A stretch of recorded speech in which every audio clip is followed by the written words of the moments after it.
And ladies and gentlemen, we are live. It is Tuesday, May 3rd, 2022, and this is not the video of Madison Cawthorn grabbing cock. This is the Voice of Reason podcast. And my Oh, name yes. is Sean Phillips, and as always, I am joined alongside my two co-hosts, Mr. Andy Van Bever and Oh, Travis my Kirkendall. God. You just Gentlemen, totally threw me how are off. I you was doing? not expecting that. You son of a gun. Oh, my That was good. That God. was a good Gents, opening right there. how we doing tonight? How we doing? Oh, I was actually off today wow. because of the rain. Yeah. Yeah, How off on was a it up there Tuesday. in Chicago? It's still wet and cold and really windy, and summer is never coming. That's what I'm It's beginning. really That's what I'm depressing beginning right to now. ask the question as to whether or not it's going to actually come or not, and that it was. So I was scheduled to have 10 track meets or 8 track meets this year. We ended season yesterday with only 5 meets. That was it. 5 track meets, Oh, wow. and I mean my kids were just so, I don't know. It's you That practice. sucks. That I really mean does we suck. probably had, I'd say safely, 40 to 45 days of track practice for 5 meets. So it is what it is. We I Yeah, feel that like sucks for so them. do they so does it kind of just depend on like whether it's like a downpour because or like where the track is, because I feel like Travis, I don't know if you remember this, and I don't remember if it would have been a junior high or like freshman year. I think I did track, but we had a track meet. I feel like at Hannibal that was like pouring rain, but Yes, all but yes, we I did. Yes, yeah. we Those Do did. things, you remember that? Do you remember Yes, that? yes, I do. We were going back and forth between the bus and the track meet. Yes. Yeah. Yeah, it was. I remember that one so specifically because, like, one of my favorite parts about going to the Hannibal Stadium was, at least for band, they always had this like donut machine that would like they'd form the ball and they'd like put it on this little conveyor belt and you would watch it get cooked in front of you and they'd cook you a little bag of donuts. I remember like, hell Wow. yeah. And then they didn't have it at that meet. But then this is news I to me. How come I, no one ever I told me I about was this? like, I don't you remember you this. should no, this was I think it was specific for marching band. I For think that marching someone band. that Yeah. yeah, Oh, because we okay. went there all the time, so it was it was by far the best part about Hannibal Band Day for Yeah. sure. We this weekend, Thursday, my son and I made the trek up to Minnesota for my uncle's memorial service. Iowa officially sucks. I Yep. mean, I haven't been in Iowa in over 20, almost 25 years. And the route, I mean, you can get on 61 now, Highway 61, and you can drive straight to the Twin Cities, 4 lane for all but maybe 20 minutes of it. And going across Iowa was like, I think I would have had more fun sitting in a tub full of scissors, eating ground glass and watermelon or something, because it was just, I think we There's went through like miles there. 5 towns. We went through, this isn't an over exaggeration. I actually went through maybe 5 towns through Iowa. And I'm just like, how? I mean, because I go up Chicago all the time. Travis, coming down I-55 or whichever way you come down, you, I I'm, come down 55. It you, sucks. well, but still, there's towns like what, every 10, 15 minutes, 20 minutes. Yeah, There, I've drove through Illinois and through Iowa, and yeah, oh Iowa's pretty man. desolate. But no, we had a great time up there visiting with family. Bryson got to meet a lot of my extended family that he'd never met before. We That's went cool. we went disc golfing on the number one course in the Twin Cities area, and I really felt, how did I say, it was like golfing like at the equivalent of what the master. I mean, this was a primo disc golf course, and the best part about it was free. and Nice. and Nice. so we and one other thing, and then I'll let Travis and you guys, free plug right now, because Bryson, on the way back, Bryson and I started talking. He's been wanting to do I was just about to ask you about this. a This so is literally what I was about to ask you he about. so he's been talking about doing a Twitch forever, and I don't feel comfortable just letting him, so he did. So we started this gaming site, and we did a Twitch on Saturday, and we only got like 3 or 4 viewers. And I said, Bryson, why don't we just do like I do with the podcast, and make a Facebook page? And so Bryson versus Dad was born. We had our first official cast Saturday night. We played a game of darts.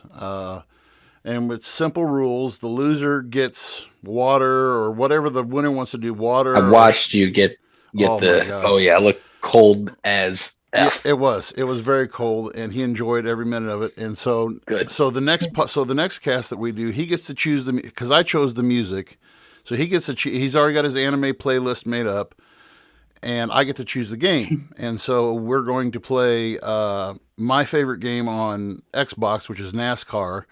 And he totally sucks balls at it, and so I'm going to whoop his ass. I am going to do that. There's nothing like a good father-son beatdown. I tell you what, for our first weekend, we have 120 follows in our first weekend. So that was he's pretty stoked about that. So that's cool. That's really cool. Yeah, I was able to catch the tail end because I saw you had made it, and then it looked like you guys were going to go, but then I think something changed, and I saw some of the clips of you guys playing, and then I saw the water go down, and it was he's like, so we're gonna good. do this inside. I said, oh yes, but when you lose next week, I'm going to buy like a case of whipped cream. So I love it. That's that's exciting. Yeah, I'm how's the definitely be excited to how's check the things preparation for the move going? The preparation for the move is going well, as kind of well as it can be. We are now officially under 2 months. So getting things packed away, downsizing. We're trying to sell a lot of things, getting some yard sales set up. Slowly, it's like not even slowly. It's so fast that it's happening for me anyway. I think like Tony's like it's dragging for her, but for me, it's just like there's so much crap that we have to get figured out because like we are out of our apartment June 30th. So I have to have a place, a line, and we've got one in mind. That all signs are pointing to go for July 1st, essentially. But yeah, I mean, I'll be on the road that first week of July, getting things out there and getting things moved in. And just trying to get rid of all the extra crap that we have here that we're not going to need because we're downsizing. We're going to a smaller space when we head out there, smaller space, more than double the price. So California. But yeah, it'll get worked out. So do you have I am curious though.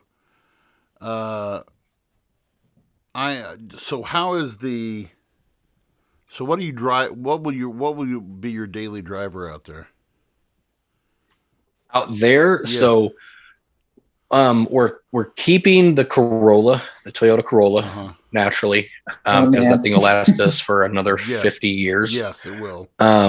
I am planning on getting, like, if I can find one, I don't care what brand, a small, like 500cc motorcycle, like something that holds fucking 2 gallons of gas and will go forever. Yes. So that will kind of be my daily commuter, like when I know the girls aren't going out and about. Right. The good thing is about kind of where we're planning on being, as if, like, let's say I take the car for the day and like they'll have plenty of stuff to do within walking distance. Just so they're not kind of like cooped up in a nest. So because it'll, like I said, it's going to be pretty crazy at first. Like when we first get out there, I'll be like working a ton extra just to get everything caught up until things kind of smooth out and the balance and the flow of everything is good. So it'll be a bit of a wow moment because, we'll go from 2 incomes to 1 income, and then, twice the amount of living expenses essentially. So it'll kind of be a bit of a shock at first, but we've been doing the planning. We've got the support and the structure that we need. So it'll get figured out. And then once the dust settles, then it's on to, um, doing everything. I'm doing everything I can now to try to get into, I'm like penciling down where all the open mics are. So like essentially, Monday through Thursday, Monday through Friday, like I'll have my school schedule, work schedule, and then comedy schedule. So like those, well, let me rephrase that. Like evenings, are going to be with doing our show and then comedy shows. So it's just a lot of entertainment stuff, like post evening, wake up early, restart, redo it all again. And then, have weekends for the girls and stuff like that and get it all figured out. You're definitely going to have the somebody like video a show or something and send it back. I think that'll be so cool just to see you on, improv stage, something like that, just doing. Yeah, for sure. I know what's funny is there's one of these days, and I'll let you guys know about it. There's a comedian that I love. His name is Don Barris, and he made one of the funniest movies of all time, and it's a very unknown movie. But for our listeners and for you guys, I'll send you the link. The entire movie's on YouTube. It only ever aired on Comedy Central a handful of times, and this was in the early 2000s.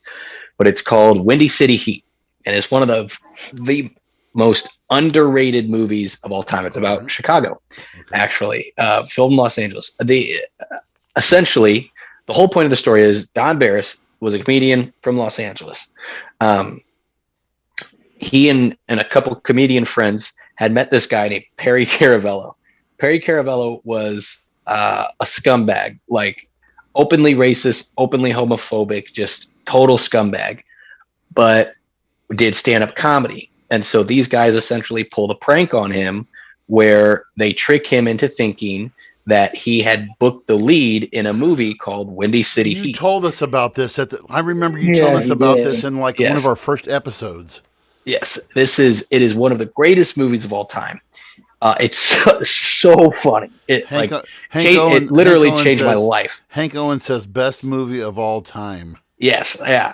But Don goes live on these.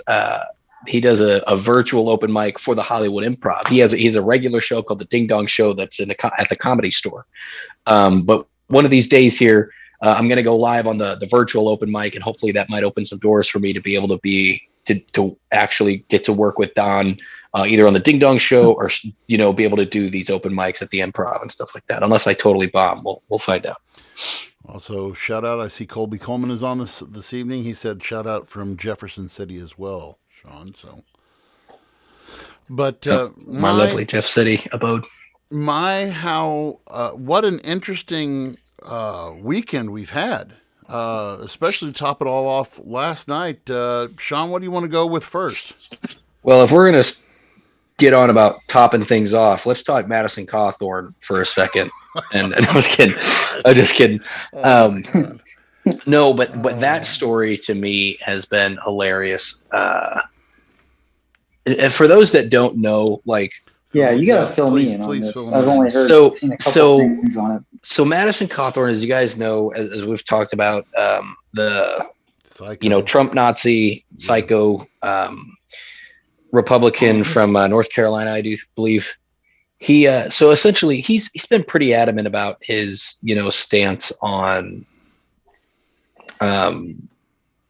gay rights to marriage and all kinds of different things throughout his young political career. Well, recently, like I said, there was the photo, the video of him on the cruise ship with the lingerie, but then there have been other videos that have surfaced of his, I guess, supposed to be like, it's clearly a friend of his, maybe a little too friendly friend. Yes. But some people were saying that he works for Madison. I don't want to misquote what position, but works for him in some capacity. And there's a video of them like in a car and they're joking around, and this employee grabs Madison's business dick and balls. And and Madison is just laughing, haha, and so it's like, but again, what's kind of funny about this, and it makes you kind of think, this all kind of started to stem out after there was like the interview that Madison had that he was trying to bash some of those, some of the older Republican congressmen that had invited him to these cocaine orgies that they have. Yep. Yeah. And then so after he said that, then all this stuff started to come out. And so like what people now are like, maybe just maybe there are these cocaine orgies that are happening, and they're putting him on blast. And so people are just like, say which one it was. So yeah, that was kind of the week with him. I thought you were also going to talk about him 2 weeks ago getting caught with a loaded gun in a Charlotte airport. He did. I think he mentioned it. I was looking. Yeah. So this guy, but what's keeping him elected? I mean, what's going to keep him from? I mean, he's got zero chance. I mean, everything's coming out within the last. Like I said, he's been a walking scandal. Wait a minute. I'm sorry. He's been a rolling scandal. Sorry, had to say it, but he's been a rolling. Hey, he's a piece of shit. It's funny. Oh, he is. Mm-hmm. He is, and he is a big old Amber Heard dump on the bed of a person. God, you're ready for those. You are so ready for those comedy shows. You're getting back into your rare form. I've been doing a lot of work. Well, let's just say I've been writing a lot of doozies. I'm feeling good about it. And last week, I mean, we covered this on last week's show too. And again, tons and tons. I got 3 emails just this week talking about the need. Both I believe we covered was last week the education, and we talked about education. Was that the week before last? I got one about that one too, Travis. I think that was the week before. That was me, and so. Thank you guys for everything. I mean, the last week's podcast over the politicians, we've got a lot of positive feedback about. I want to get Robin Anderson, who's our junior high social studies teacher, on. I want to tell you something, guys. He's got me fed for show topics for about the next month. Nice. But yeah, the other thing I think we need to go with, we need to talk about, I guess, is what came out last night. Was it last night or yesterday afternoon, Sean? That was that last night, I believe. You texted when I read. I was going to say you texted me like at 10:30 with that and said that they were going to overturn Roe v. Wade. The details that I've gotten on this, and it was Politico. Which is I'm assuming is this a right wing web based thing, Politico, or is it more? I don't know who they. I don't know much about Politico, but they received. I've heard of them. I don't know if they're. Yeah, I'd have to look at my political spectrum chart. But if I'm not mistaken, I'm pretty sure Politico is kind of like who has taken the seat where WikiLeaks was. Oh, okay. So they're like they're like the National Enquirer of the internet world, and so Politico apparently got a copy or a draft of, I think it was Judge Alito, I believe is who it is, Judge Alito, who is issuing an opinion on this case that comes out of this anti-abortion law that's coming out of, I believe it's either Louisiana, Mississippi, or Texas. It's somewhere down south. They heard this case back in December, and they are issuing the what they call the decision, the opinion of the court in June is when they're scheduled to deliver this opinion. And by reading this opinion, it would look as if the court is going to overturn Roe v. Wade and return the power back to the states, the individual states on abortion decisions. So, what do you guys think about this? So did I hear that right? So they overturned it, saying that the federal government should have the authority, not the states. No. Reverse that. Reverse it. So they overturned it, saying that the states should have the authority. We don't know. See, that's just it. We don't know for sure that they're going to overturn this, but the let me see what the opinion was, or what Judge Alito is writing is talking about the constitutionality, that the federal government really doesn't have the authority to legislate or to do anything in regards to abortion, and it should be up to the states. I would agree with that. Just simply because I don't know about you guys, I'm kind of a little weary of federal government getting more and more power of anything. And, we talk about checks and balances between the state and federal level of government. Why not put it on the states? What's the argument for it? Well, so this is what I'm getting from Reuters right now. Reuters is saying the U.S. Supreme Court looks to set to vote to overturn Roe v. Wade, decision that legalized abortion nationwide. This was reported. So this was, so 18 hours ago, whatever that was, 18 hours ago is when they reported this. It said the unprecedented leak from the conservative majority Supreme Court sent shockwaves for the United States. But the thing is, and I saw this on Reuters is saying this, Fox is saying this, CNN is also saying this. No one has been able to confirm the authenticity of the draft. I think that's important too. But what Samuel Alito said was apparently what's in this draft said Roe was egregiously wrong from the start. Based on Alito's opinion, the court would find the Roe v. Wade decision that allowed abortions performed before a fetus would be viable outside the womb between 24 and 28 weeks of pregnancy was wrongly decided because the U.S. Constitution makes no specific mention of abortion rights. Abortion presents a profound moral question. The Constitution does not prohibit the citizens of each state from regulating or prohibiting abortion, Alito said, according to the leaked document. Based upon, and we actually just got done talking about this in government a couple of weeks ago. Roe v. Wade was what Roe v. Wade was centered upon was the 14th Amendment due process, and it was used. The argument that was against the Texas law at the time that banned abortion was that it violated women's right to privacy, and that their 14th Amendment rights were violated by making any kind of legal assumption that the state had the right to regulate what was going on within the woman's body because that, again, right to privacy. My biggest hang up and I am very much pro-life. I've been pro-life. I've been on pro-life marches. My biggest hang up is, okay, so we're talking about the 14th Amendment rights of this woman. At what point do we talk about the rights of the unborn child? And this is where it gets hairy because then everybody says, okay, well, what about rape? What about incest? What about, all this other stuff? And I mean, this is what's fueled the debate for years. And there are so many different ways that you can look at this because I also feel this though too.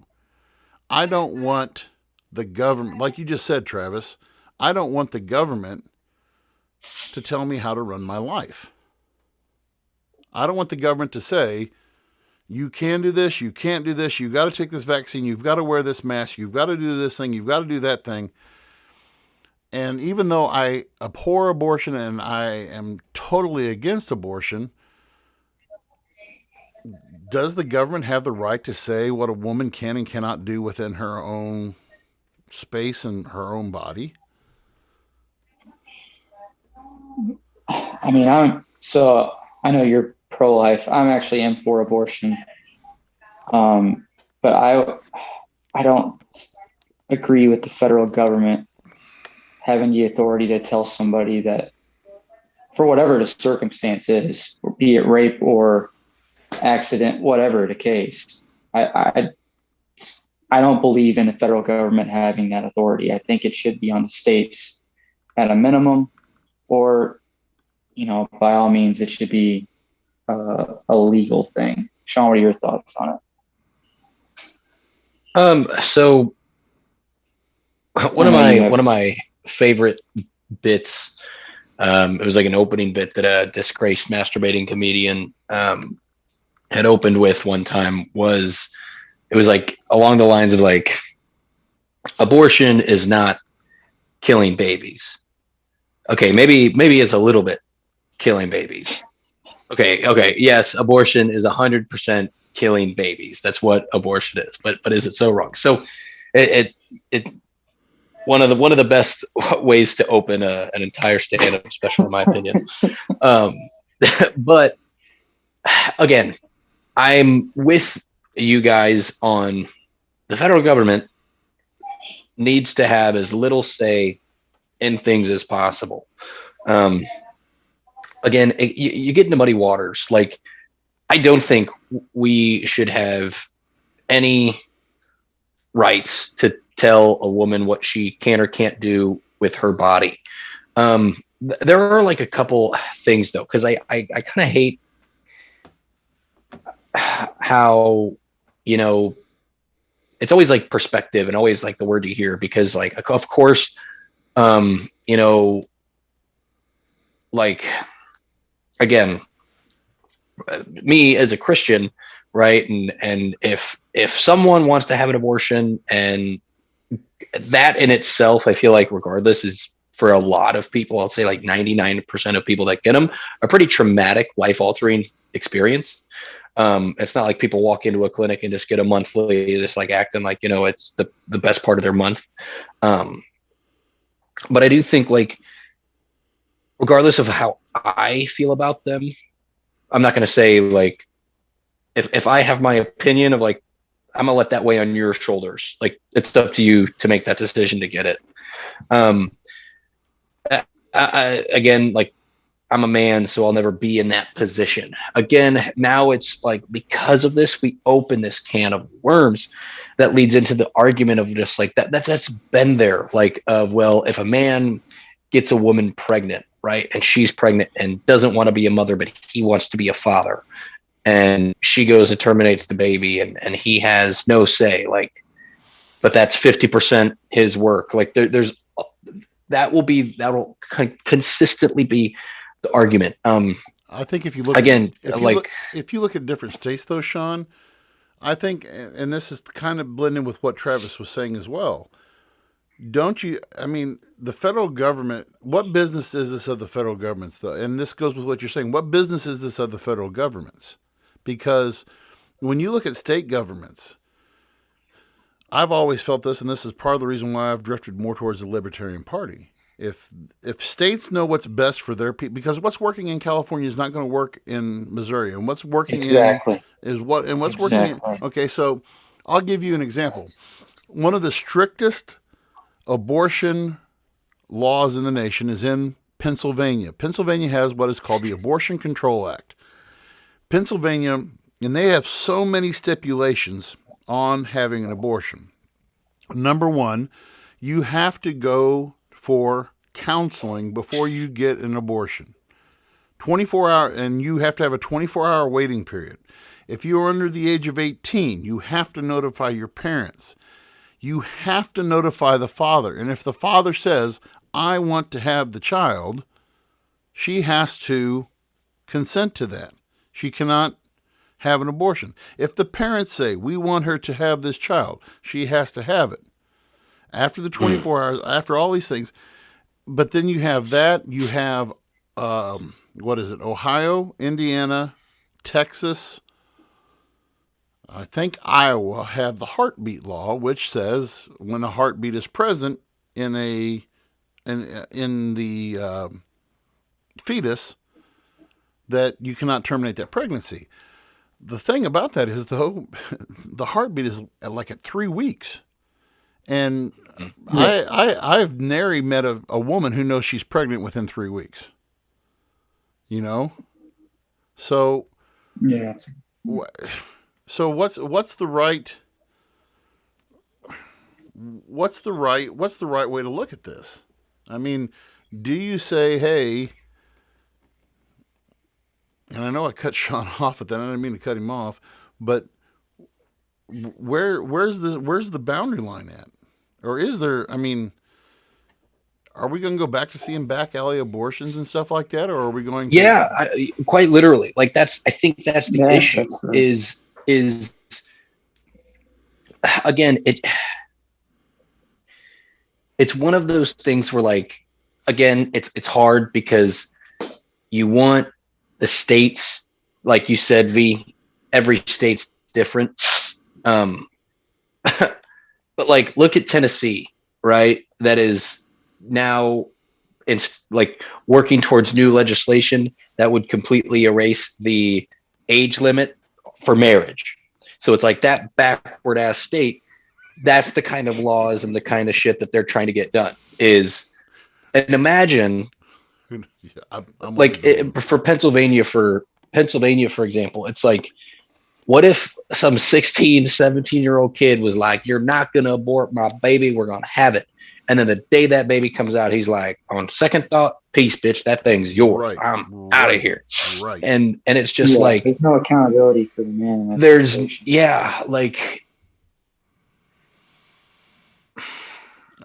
And that happens a lot. That yes, happens And a that lot. happens so freak. And it also, like, again, look at like another bit that always gets me. Can you guys, V, you might actually know this. You might know, because I sure as hell don't. Do you know where anywhere in the United States an orphanage is? okay, so per se, there are orphanages are everything done now is almost is 90. I would almost say safe to say 99% done through foster care, which, pardon my French, is a shit show to Mm-hmm. the foster care system. And I have a ton of shout out to my foster care buddies. I have a ton of them who do foster care and who are great foster parent type people. Mm-hmm. But then I know the douchebags who do it simply for the check, and they then by the way, the state throws money at foster care, and if you get the wrong people in there, I mean, you get 100, you may get 99 good foster care parents, but there's always that one, two, three, whatever who are. But as far as orphanages go, uh, not that I'm aware of. There may be, but I'm not aware of any. It's like, for me,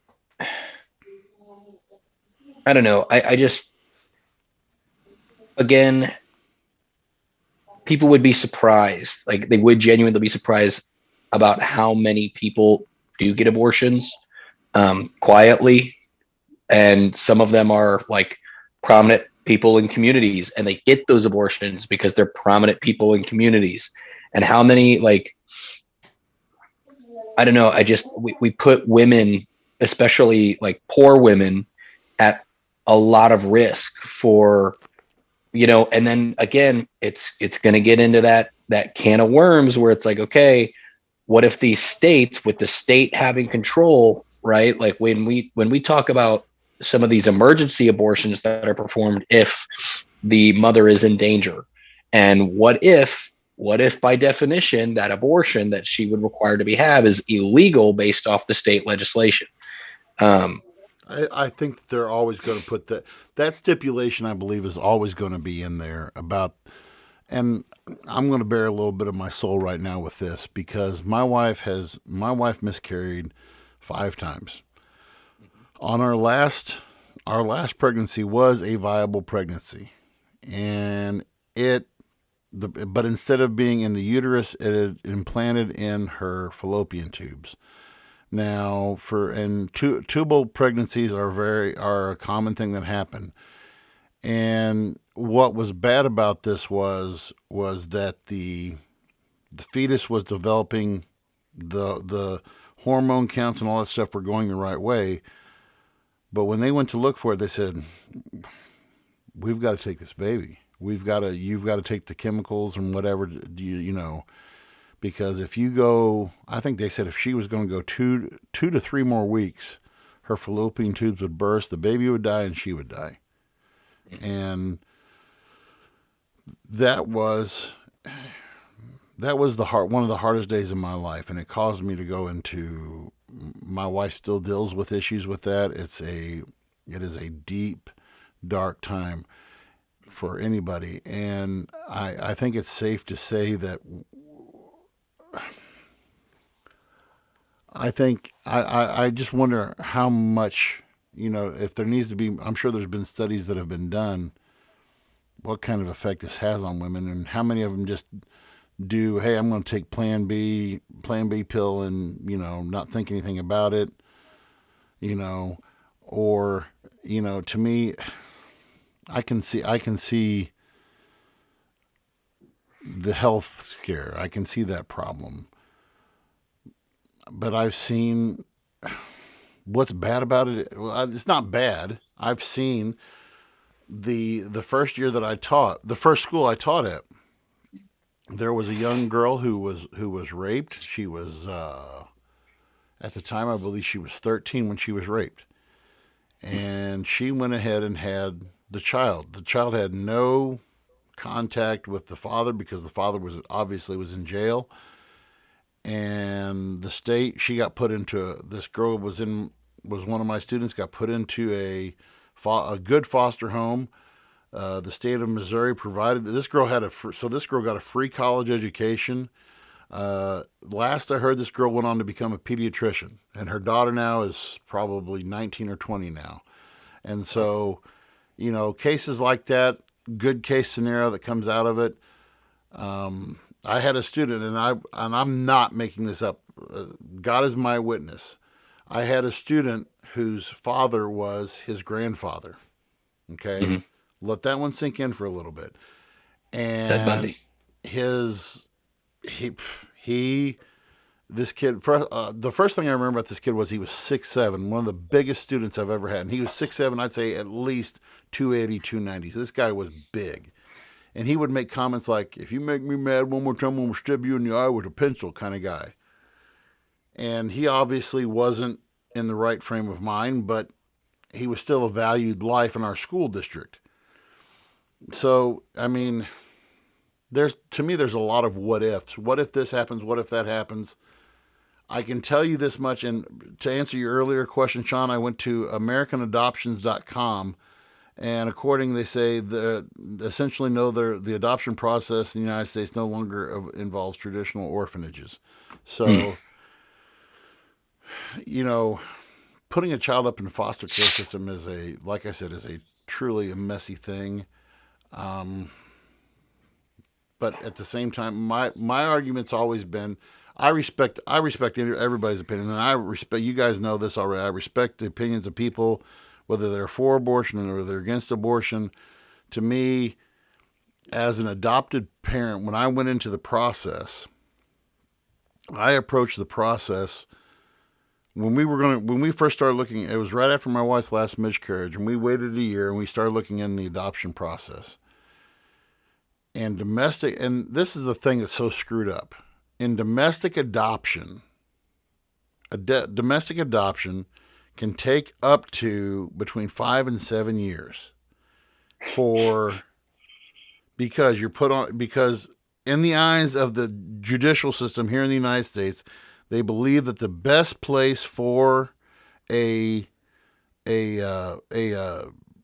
child is with their family, their birth family. And so you're going to see adoption. You're going to see it happen one of three ways. It's going to be a stepfather or a stepmother adopting an unwanted child from the other parent. It's going to be something, through a private adoption that's going to happen. Hey, I know this family who wants it. Or it's going to be done through the foster to adopt. Those are about the three ways that it gets done. We originally went through what was called Catholic Services, which was out of Springfield, Illinois. We were put on a waiting list to be on the waiting list. The waiting list to be on the waiting list was 2 years long. Okay, the waiting list was anywhere from 3 to 5 years long. Okay, on top of that, domestic adoption, once you figure in court costs and everything else, your domestic adoptions on average, Now, this, of course, this was 10 years ago when we did it. On average, domestic adoptions ran $80,000 to $100,000. Okay, Yeah, who can do that? and that's just it. And so, what we ended up doing, I mean, we went the Chinese route. Okay, because number one, it's quick. It's compared to American adoption, it's simple, and it, not saying it was a tedious process. But going back to our original thing about adoption and abortion, people say, well, there is the argument, okay, well, there's always going to be somebody who wants to adopt. Yes. Doesn't mean they actually can. If they can. That's exactly. the kicker, because America says, okay, even though these kids were unwanted, we're going to put them through the rigors and the emotional trauma of going through the foster care system. And when you see these kids who, when they come out of these kids who come out of the system, you can get these movies that portray, oh, the happy scene and blah, blah, blah, and all this other stuff. There's a lot of trauma that is involved with that kid, and that can follow them for the rest of their lives. Soapbox. It's a broken system. Yeah. Yeah, it really is. I mean, you make really good points. It shouldn't cost $100,000 to adopt a child. And again, like, I know several instances where I know multiple instances where there was a parent that was not fit to be a parent, that the state continued over and over and over and over again to try to give that parent the chance to have custody of their child. And in some cases, the parent can do it. And a lot of those cases where in that position anyway, they don't do it. And for the kid to just sit there and that be a huge chunk of their life of having this family, having a group that genuinely cares about them, but then continuously having to go back and forth between this, and we wonder why, like, people have issues and people are going through things. And then guess what? It's not access to get therapy. It's not cheap to get therapy. It's not cheap to do these kind of things, to deal with that kind of trauma. And you're right, the system is broken. And unfortunately, like, we're just not putting the resources, all the resources that we have, we're not putting them to where they need to go. We, again, like, how I feel about the conflict with the Ukraine, but what did Joe Biden just ask Congress for? Was it $33 billion to send to the Ukraine? You look at when the resources that we left the Taliban in Afghanistan. We are quick to spend money other places, which believe me, I am for this, supporting the Ukraine. Same, but 100% the same. But $33 billion, we have so many issues going on in the United States. We have, go to San Francisco, go down what they call the miserable mile outside the San Francisco airport, where you see tent city after tent city after tent city, where they are reporting tuberculosis at an all-time high. And it's centered in San Francisco, California, in that what they call the miserable mile of homeless people, and how just, homeless veterans that we have, PTSD you guys know of vets who aren't getting help, suicides, and our care for other people is great, that we care for other people in other countries, but man, we're taking a big, huge dump on American people as well. I'm pretty sure we talked about this before. Whenever the small business aid, when the pandemic hit, I'm pretty sure we talked about this. Do you guys remember the Island Boys? Yeah, they took advantage of it.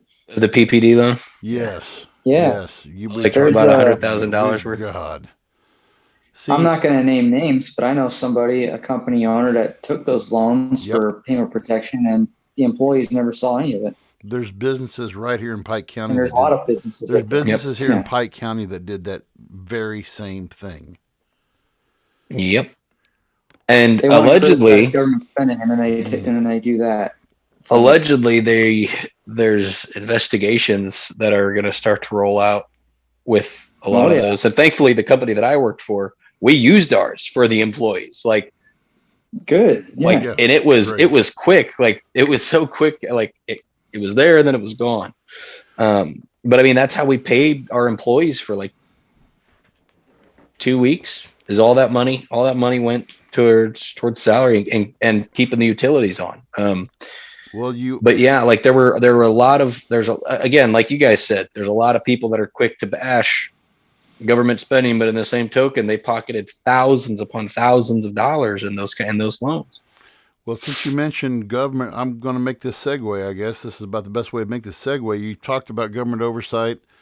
I think our second topic, we got about 20 minutes. We can mull over this for a little bit.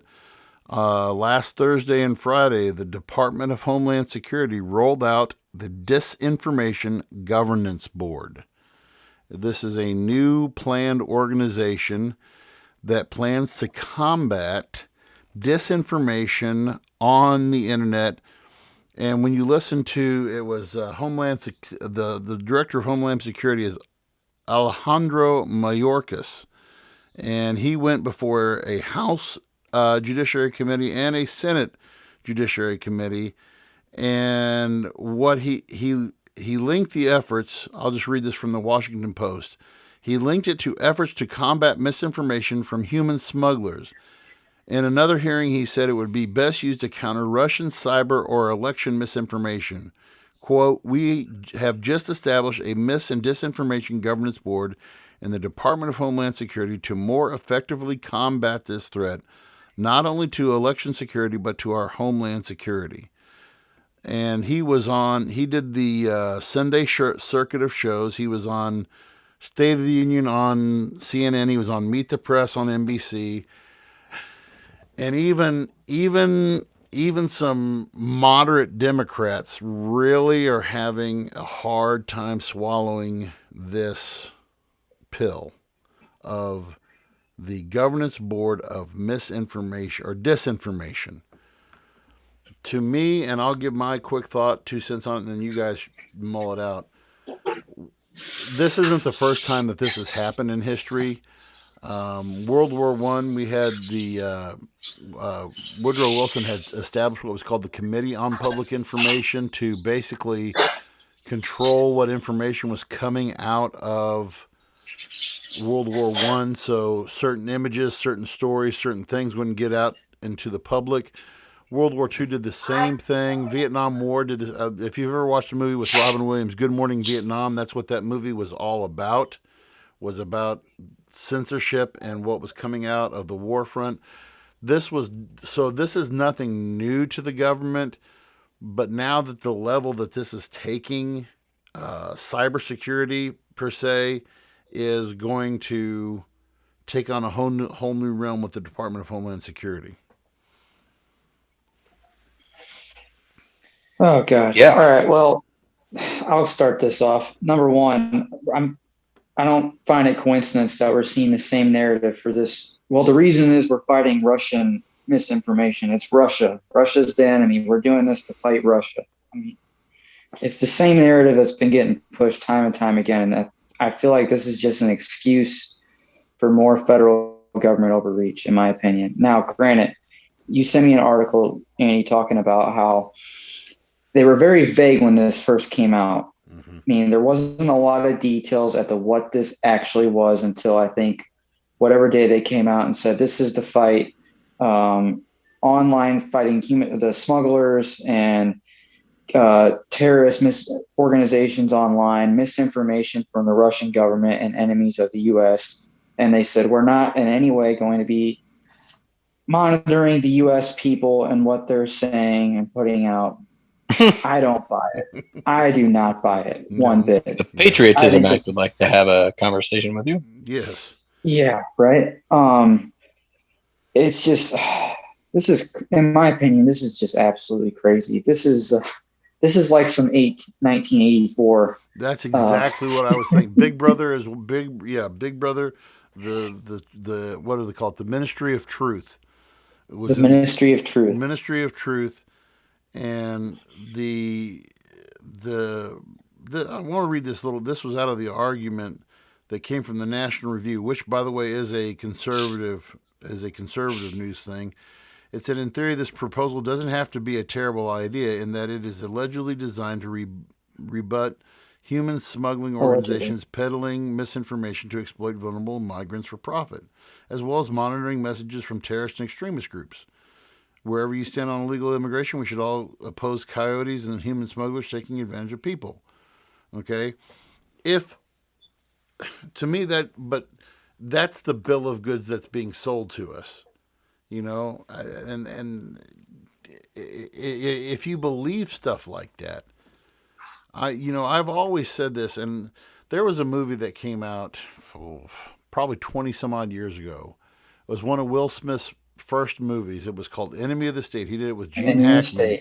Okay, and Enemy of the State it got people like, oh, that kind of stuff doesn't happen, because they were showing how the government was using satellites, was using everything else that they could to tap into your private life.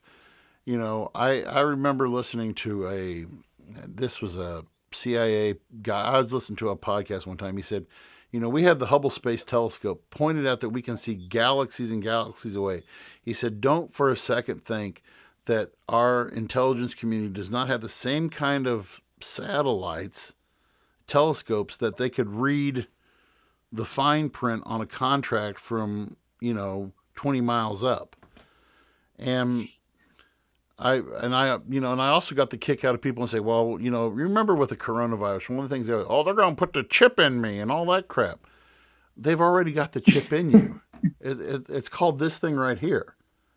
You have what's called, if you go to your phone, I believe, Travis, help me out with this. You'd probably know, I don't know if it's the IMEI number or what it is that's registered on your phone with the FCC, but the FCC has a list of all of your, basically it's the number for your SIM card.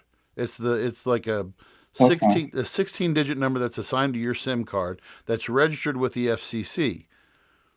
So when we made, I don't know how long ago it's been, when we went from analog phones to straight digital signal, the government now, all they need to do is type in whatever that number is, and this is how your phones get ghosted by scammers all the time, is if they can lock into that number, they can use your number.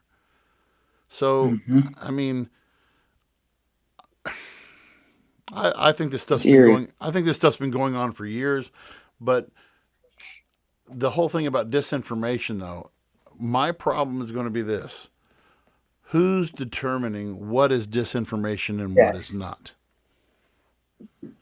Well, did you see, I guess there was some controversy as to who he was assigning as like the director of this board. Who is he? I haven't heard who he's putting on this. So it's a woman. I can't remember her name, but I was reading an article, and I guess a lot of Republicans didn't like it because she had made comments bashing, people who are against masks, people who are against CDC recommendations. Like pretty much from what I had seen, they were upset because this woman has supported pretty much everything the Democratic Party has posted, and saying everything else is, it's all misinformation.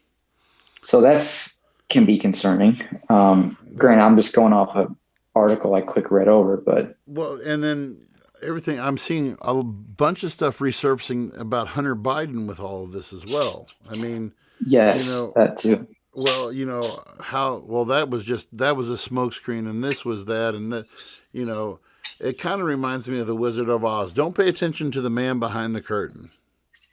Don't pay attention to that guy. Sean, what do you think about all this? Again, you guys have kind of hit home with a couple of different things. Like, it's kind of a Trojan horse to what's actually underneath the surface. Again, I'm all for stopping human smuggling and trafficking and shutting down Russian troll farms. But again, Everything Interesting that the name government for does. something that's supposed to do that. Exactly. Everything the government does and has done with big government. Again, we've talked about this over and over and over again. Government gets power, they do not relinquish it. Ever. They don't relinquish the power that they have. Okay? So when we give them these kinds of things, remember, people act like it was a shock when they found out about the Patriot Act. And imagine what people are gonna, think when they find out what this really might do and might censor. I mean, again, because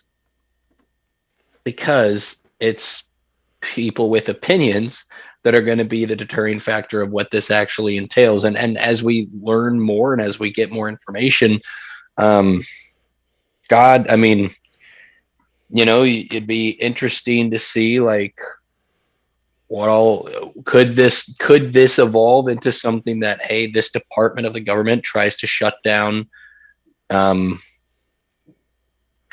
websites like Twitter, like Facebook, because they're like, hey, there's too much misinformation being, whatever it might be, whatever it might build to. But again, that's what I was going to ask. Do you think is this a knee jerk to Elon Musk buying Twitter? Could be, very well could be. I mean, but again, like, and when people are like, if you trust government that much, remember what, again, we just talked about these PPE loans where they were giving money to. They gave during the original COVID Relief Act, they gave millions and millions of dollars to the JFK Museum. These people were putting money in pockets of friends, of their donors, of all these other individuals. There's always an underlying factor. Remember when it came down to when they were the first time Democrats tried to push this whole, we want to cap the cost of insulin, but then they also pushed out a bunch of other shit that Republicans were like, no, why is the rest of this fluff in there? And Democrats made it like, they don't want us to cap the level of insulin. It's like, look at all the underlying parts of this bill.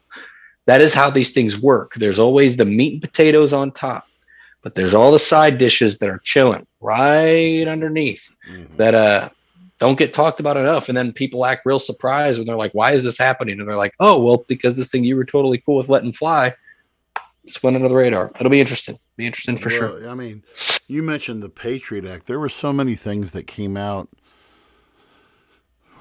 10 years later. Two of the biggest things that came out of that Patriot Act. Number one thing was called sneak and peek. And this was done by federal marshals, and all you had to do was get a warrant. If you fell in that underneath the guise of being a suspected terrorist or a sympathizer or whatever, a federal judge could issue a warrant to come search your premises while you weren't at home, sneak in, look around, and then get out and never know that you were there. Another one was like I said before, if you were on a watch list or a suspected terrorist, the government would issue, without your knowing, a warrant to read your emails, to listen in on your phone calls. And we've always known, I mean, there's a cybersecurity is, by the way, one of the largest growing fields right now. And we have a couple of students that I'm aware of at Clopton who are going to, Mizzou offers a major in cybersecurity. And so this is a growing field. And with that, saying that, and I'll end my statement with this, is the government going to do all this themselves, or are they going to, is this going to be something that's going to be contracted out to private? That's another thing that bothers me, is if this is going to be something that's going to be contracted out, then you've got all sorts of, you're really going to open up a Pandora's box with this, and it really does frighten me. The lowest bidder. Yeah. Is that the way that it always works within the government? Oh yeah. Big time. Well, but nature of the beast. Yeah. And as always, gentlemen, the Voice of Reason podcast. If you are watching us live tonight, you're seeing our new screen set up here. Down here, now you can actually see the American Traditional Coffee Company, Van Beber and Son DJ Services. Travis, tell us what's going on with American Traditional Coffee this week. Any special deals or anything? Oh, you're muted, brother. You're muted, Travis. You got to unmute yourself. Sorry about that, guys. We got the discount code still up for all our listeners. Voice of Reason, all lowercase, saves you 10% on your order. Shipping is free, so you don't got to worry about those rising shipping prices. We cover that for you. We got 60 and 12 packs of K-Cups, medium roast, and we have a light roast decaf. That's pretty killer if you're not all about the caffeine life. I just had our French roast. It's a dark ground. I'm working on getting K-Cups still. But the ground French roast is legit. Super happy with that one. Yeah, definitely check it out. We got the new website set up on our Facebook and Instagram accounts. We had some domain issues, but we got it fixed. But yeah, Voice of Reason, all lowercase, save some money, drink coffee. Van Beber and Son, we have, as of last week, we booked our 4th or 5th gig for the summer. Nice. We are filling up. Last year we did 13. I don't want to quite get that. So 8 to 10 is my comfort zone. So we are booking up rather quickly. If you mention Voice of Reason with Van Beber and Sons DJ, when you contact me, you mention Voice of Reason, automatic 15% off of the cost. And we have got, I believe we did a charity thing, and we're doing a graduation party here before long too as well. Nice. Yeah, so check out our sponsors. Again, if you are a business or you are interested in advertising on Voice of Reason for a nominal, and I do mean nominal fee, you can contact Sean, you can contact myself or Travis.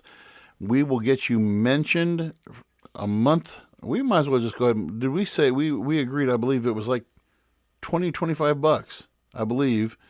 That gets you mentioned on for a month. That helps pay for our streaming service. The streaming side of this costs $20 a month for us to stream this through our streaming service. And all of the branding and stuff that you see, it does cost money, but we would love for you to come on board with us. And we will be I'm currently working with our artist and our printer, and we're going to get cards, stickers, the whole 9 yards. We're really excited about what's going on with that. So all that being said, free commercials and everything there. And I'm, again, free plug. Please check out Bryson versus Dad as well. Yeah. Yes. And I do have a not official announcement, but I do have an announcement to make for our listeners that are in the Pike County, Missouri area. Keep your calendars clear for weekends in June. There is no official location set nor date set, but I am working on getting one last stand-up show special done in that area before I bounce out to California. So more details on that to follow as things get finalized. So that is going, that I'm really looking forward to that as well, buddy. That's going to be great. Maybe we'll try to work in a live show while you're home for that as well. Yes, that is the plan. And today, hey, cool. McDinger, our folks out there at McDinger's opened right back up today. So folks in the Pike County area, go to Eola, Missouri, and check out McDinger's. They get a free plug. They didn't even have to pay for that one. Nope, they're worth it. They're worth it. They are. Absolutely. All right. Well, again, ladies and gentlemen, for all our listeners, thank you all again so much. Make sure you check us out wherever you do listen to your podcast. Again, be a friend, tell a friend. We are growing. We continue to grow each and every week. And so, like I said, get us while the getting's good. If you guys do know a small business that is looking to advertise, we are taking those, again, at a very nominal fee. And we are continuing to grow. So our viewership count is on the up. Get us while you can get us cheap. All right. We are going to be Madison Cawthorn in it, right? You grab our wieners now so that you can't do it later on. So, but again, check us out, Twitch, YouTube, Facebook, Apple Podcasts, Spotify, the list goes on and on. Thank you all again so much. It's been a ride. I'm super excited for the summer and to take this thing where it's going. But gentlemen, as always, great talking to you guys and everyone. I can't wait to talk to you guys next week. That's all I've got. Hank, I do not look like Don Barris. See you next week.